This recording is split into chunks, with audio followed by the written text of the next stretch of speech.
from an alternative party who is doing his best to make change happen. And that is the leader of the Libertarian Party of Canada, Tim Moen. Give it up for Tim Moen, ladies and gentlemen. Oh man, well thank you so much for having me. Thank you, Mark, for inviting me to this. It shows your commitment to free speech that you'll let me speak here today. So I really appreciate that. And is it just me or is it really hot here? You know, my day job is I'm a firefighter, and I kind of feel like I'm in my turnout gear in a burning building right now, but I got to keep fighting this fire. And normally I fight the mindlessly destructive force called fire and chaos, my day job, but today I'm here to fight this mindlessly destructive force, government. And so thank you for having me. I really appreciate it. Now, I was a little worried that the term libertarian might turn some of you off. We always get confused with the liberals, and the way I describe it to people is liberty is the root word in the name libertarian, and lie is the root word in the name liberal. We're the exact opposite, okay? So don't get the two twisted, don't get us confused. And I'm here in part because Mark invited me, but I'm also here because a sleeping giant is waking up right now. Am I right? Yeah. That warms the cockles of my heart. You guys might know me as the guy in 2015 when I ran for Prime Minister who popularized the phrase, "I want gay married couples to protect their marijuana plants with guns." I'm upgrading that to AR-15s now, by the way. And by the way, Dan Dix, I give all the gratitude to him. He was the first, there he is. He was the first guy to interview me.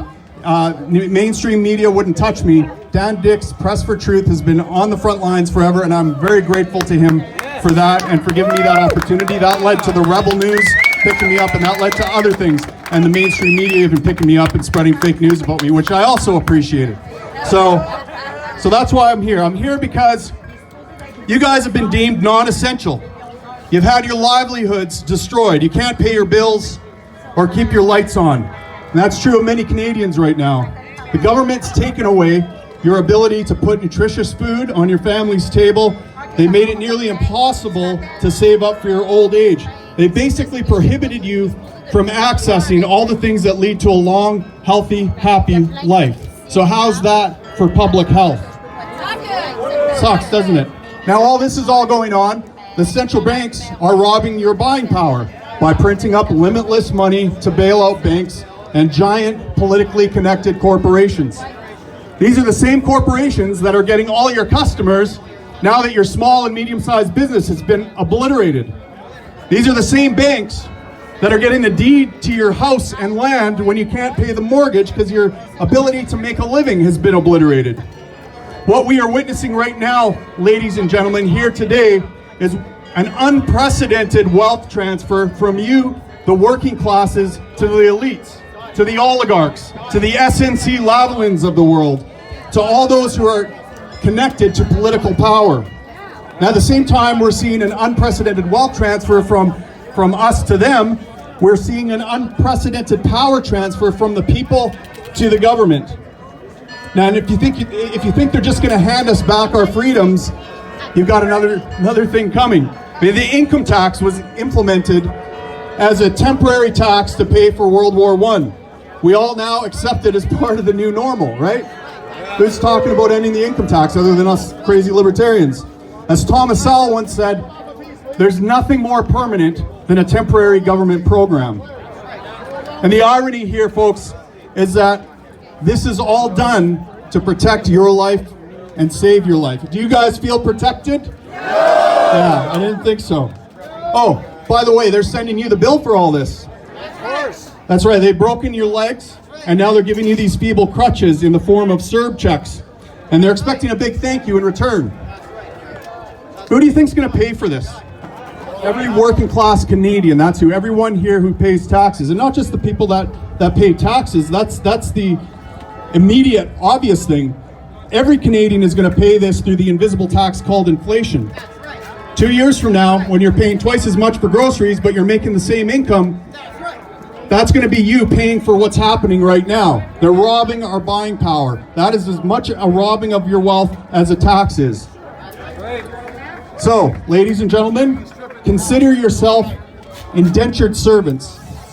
Your children and your grandchildren will not be inheriting your wealth. That's going to the elites. That's right. Instead, your children and grandchildren will be inheriting perpetual servitude to your masters. Now, I haven't heard a single peep about this from the official opposition. Has anyone opposed from the CPC opposed this lockdown at all? No. Now, the truth is, actually, we've been indentured servants for a long time. Canada, at all levels of government, is currently on the hook for $4.1 trillion in unfunded liabilities. That's $250,000 that you got to pay for each taxpayer. I don't remember consenting to this. That number's going up, by the way, likely to closer to $5 trillion thanks to this lockdown. Every day. I don't ever remember consenting to this. I mean, I can't rack up a bunch of debt and then make you guys pay for it.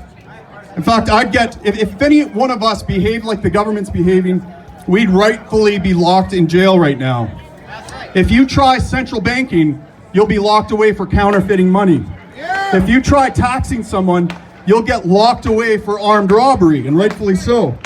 If you issue a fine to someone for their speech, you'll also be charged with armed robbery. If you try to ban guns, you'll be charged with uttering threats and be locked away.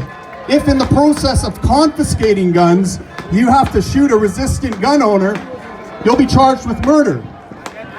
We would rightfully be charged with criminals, yet the government can do this and get away with it and never be charged. In fact, a lot of people actually thank them for engaging in this criminality and applaud it. Now, as a libertarian, I believe the proper role of government is to protect the individual from trespass, theft, assault, rape, and murder, from aggression. In theory, we delegate this right to the government, yet whenever we defend ourselves from criminals, we're charged by our very own government. Ian Thomas, Frank Meseros, Edward Maurice in Alberta. These are just 3 individuals in a long list of people whose lives have been ruined by persecution from our legal system for the crime of defending their property with a gun.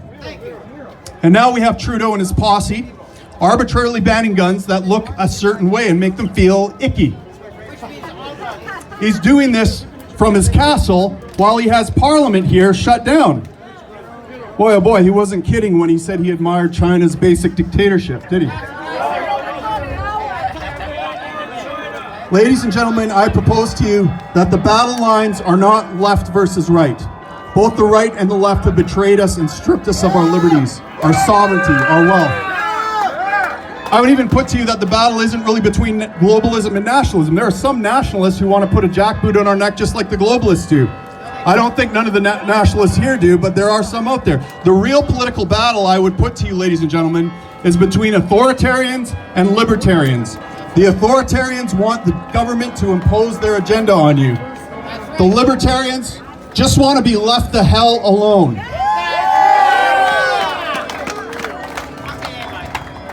Now, there are enemies of liberty on both the right and the left, and there are also good people as well. Are they libertarian or are they authoritarian? That's how you know the line between good and bad. All right? And that, my friends, is where the real battle is. That's why you're all here today. You're not here for a government handout.